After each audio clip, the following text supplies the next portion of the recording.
President Bola Tinubu has thrown Nigeria into the spotlight at the 19th G20 Leaders Summit in Rio de Janeiro, Brazil, which took place from the 18th and 19th of November 2024. Tinubu boldly declared, "Nigeria stands ready and willing to serve as a representative of Africa in this capacity." He's basically saying, we're ready to roll up our sleeves, put on our agbada, and represent the continent on the world stage. So you might ask, why is this such a big deal? Well, let's get into Africa's historic rise at the G20 and the not-so-subtle politics behind it all. Tinubu's call for 2 permanent seats for Africa on the UN Security Council is long overdue, or so he argues. For decades, Africa, a continent with 1.4 billion people and 54 nations, has been relegated to the non-permanent table at the Security Council.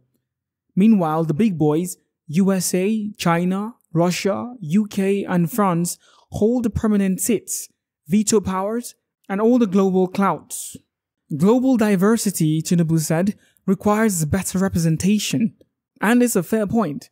After all, Africa contributes troops to peacekeeping missions, produces resources that power the global economy, and deals with conflicts often exacerbated by international meddling.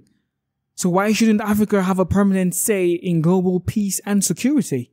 But the question is, does the world actually want Africa to have a permanent seat? Sure, some Security Council members are showing some promising signs of support, but promises in diplomacy are like jollof rice without spice, often disappointing and lacking substance.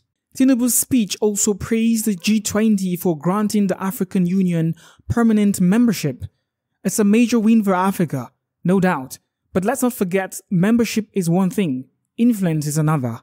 The G20 now includes Africa, a continent grappling with crushing debt, climate change, and economic disparities.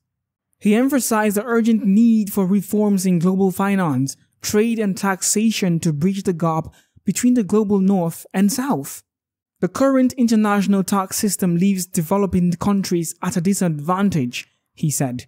Fair enough, but can we trust the G20 to fix the system it benefits from? I mean, it's like asking the fox to guard the hen house, because these global players are not actually itching to fix the rules that keeps them on top.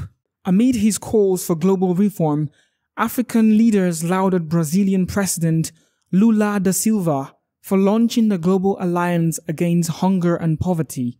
A noble cause, no doubt, but let's not ignore the irony here. African leaders have been signing up for alliances like they are loyalty programs, yet hunger and poverty persists. Can we blame the alliances alone? No, but let's not act like another acronym-heavy initiative will magically solve structural issues that require homegrown solutions, transparent governance, and actual implementations.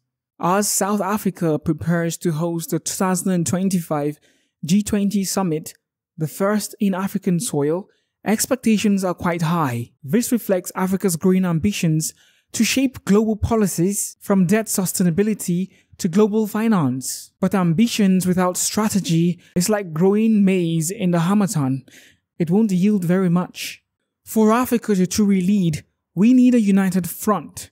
Yet internal divisions often undermine our efforts. If African nations can't align their own priorities, how can they effectively advocate for global reforms? The call for a permanent Security Council seat and broader global reforms is commendable. Tinubu's rhetoric at the G20 summit strikes all the right chords, highlighting Africa's potential and demanding overdue respect. But talk is cheap, and summits are fleeting. For Africa to rise, leaders must translate speeches into actionable steps, both at home and abroad. The G20 and UN need to recognize that a fairer global system benefits everyone, and not just Africa alone. But Africa too must step up. Unity, accountability, and innovation are non-negotiable if we are serious about reshaping our destiny.